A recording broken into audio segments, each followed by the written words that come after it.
Carter family, Carter gang. What it do, y'all? What it do, y'all? Mr. Fight On Forever is in the building. And today, we finna talk about some USC transfer portal wishes, some targets that USC could be identifying right now.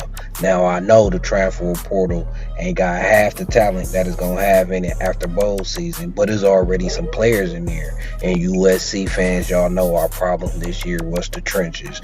If we had a good trenches, we might go 11-1 or something, right? So, when we look at the transfer portal, of course, I'm finna start in the trenches with some immediate impact players. And the first one I got for y'all is John Walker. You hear me? 6'4", 324 pounds, nose tackle.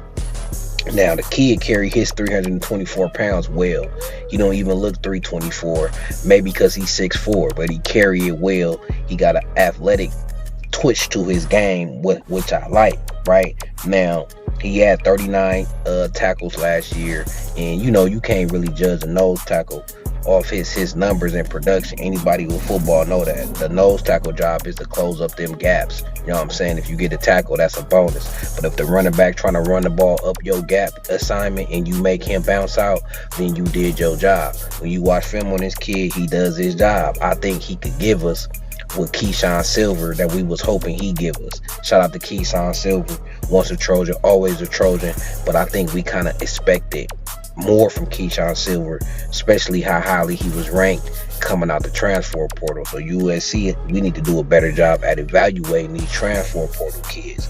But I think this kid is nice. I think this kid, if we had him on the team this year, I think we would have been a little bit better. I think he probably would have done what we thought Keyshawn Silver was going to do, right? I don't see too many reps of this kid getting blown off the ball or anything. And that ain't no Keyshawn Silver. A lot of our defensive linemen was getting blown off the ball. This kid, 6'4", 324, in the middle of Florida kid, is somebody to look at. This a prospect to where if his asking price is right and it makes sense, USC need to go ahead and grab it. We already lost Carlon Jones. He supposed to be in a future nose tackle. I know we got Tom and Jamion Winfield coming in, but you don't want to put pressure on a freshman. A freshman should be allowed to continue his development as a freshman. He shouldn't be thrown into the fire, especially in the trenches, unless they just all the way ready like that. But most freshmen ain't in the trenches, ain't ready to make an impact day one. So up the middle, now we really only got G-Day and Floyd. I know Devon Tompkins play up the middle, but he's really a defensive end, and I want to get some interior guys so we could kick Devon Tompkins out to the edge. You hear me? I think he will shine. I think he'll be an NFL draft pick at defensive end. So it's important to get some nose tackles in. John Walker is one of them dudes that we need to take a look at. Florida kid, he might not want to go to the cold. You know what I'm saying? A lot of Florida kids like to stay in the sunshine. You know what I'm saying? So get him out to Cali, keep him in that good weather, put Coach Henny on him. We might have something with John Walker. Y'all check it out. Y'all let me know what y'all think. This is just one of the D tackles, interior nose tackle that I seen in the portal that I was intrigued with, and USC should take a look at. Now it's about to get fun, right? Now it's about to get fun. We gonna stay in the trenches.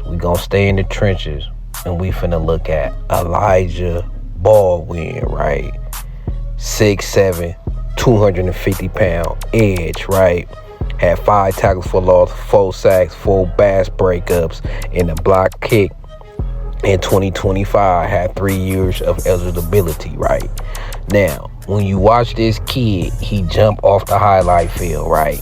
This kid is like a Eric Gentry, but bigger, a stronger Eric Gentry. He had the size and weight that we wanted to see Eric Gentry get to. And at 6'7", 250, he carried that around real well. Very athletic. You could watch his film and say he could gain 15 pounds easily and not lose no explosiveness. When you look at his frame, 15 pounds of the right muscle, he gonna keep his athleticism, he gonna keep his speed, and he gonna be stronger. This kid is a diamond in the rough. Now, you say 4 sacks, that ain't all that at UTEP. But you got to realize this kid is a freshman, right? And he's raw. All this kid needs is development. And then when you watch the film, you already see he got it. So if he only had 4 sacks and 5 tackles for loss, then he probably wasn't as consistent as a star player. But there's levels to this. Before you become a star, you show flashes. Then them flashes become more consistent. Then them flashes just become your game. So this kid already done showed them flashes, and he got that physical tool set. If we gonna reach in the portal, especially to a lower school like UTEP, it gotta be special players, special athletes that have potential, right? Like Waymo. You can watch Waymo at the junior college level and be like, I don't care what level that is. That kid got them instincts. He got the ability. When you watch this kid, you see he had that ability. He got speed, strength, and quickness. All he got to do is put it together. Elijah Baldwin. So this another kid. The price is right. We got to get him. Y'all know we struggled with the pass rush. And I think our struggles with the pass rush ain't bad as it looked. I feel like we was behind the chains a lot. So it was third and short, and the quarterback got to get the ball off quick. And then our interior didn't get a pass rush. So even if the edges beat you on the outside, the quarterback can step up in the pocket and make a play. But all in all that said, we need another pass rusher. Gus Cordova went into the portal. He was going to be a future defensive end. Right now, whether we think Gus Cordova was good enough or not, or whatever the reason he left or didn't stay, right, we still got to replace that position. Just because we let Gus Cordova go, that don't mean, oh, we good at defensive ends. We don't need no more defensive ends. No, this would be a good replacement, a good edge rusher, somebody that's long and athletic. He had 4 pass breakups playing edge. I would assume that a few of those was off getting their hands up at the line of scrimmage and batting the ball down. That was another weakness USC defensive line had. Nobody really got their hands up. How many batted balls did y'all see by USC defensive line? I only can remember like 1 or 2, and that was during the early games, during the cupcake part of our schedule. So this kid is going to make plays. He going to break up passes. He going to harass the quarterback. He going to get pressures. Don't be surprised if this kid develop into a star. Elijah Baldwin is one of them kids that have NFL potential for sure, for sure. You watch the film and turn it on, you going to want to have him, right? You going to want to have him. So Elijah Baldwin, another dude in the portal, like I said, 6'7", 250. He only getting better. He only growing. I like the attitude he played with, the instinct he played with. He got that type of swag and attitude you want at the edge position, right? So Elijah Baldwin, keep your eye out on him. This should be a target that USC is looking at. Now, staying on the defensive side of the ball, this another kid that y'all film gonna love. Y'all gonna love the film on this kid. Gideon Lampron out of Bowling Green, right? 6 foot, 220 pounds. Had 119 tackles, 2.5 sacks, 2 forced fumbles. Now, when you watch this kid film, it just screams of what we needed and what we wanted to see out our linebacking core this year. Straight downhill, right? No thinking, just instinct. He ain't reacting. He got instinct. It's like he know the game. He know the keys. He's shooting the correct gap every time with no education. He is not allowing the O-line to identify and target and block him. He's shooting straight to the ball. When the ball snap, and if it's a run play, Gideon Lamprey is taking off like a missile. He taking off like a Elon Musk rocket, right? I love this kid film. I love a kid who don't gotta think. I love a kid who just has the instincts, and he got speed, and he physical.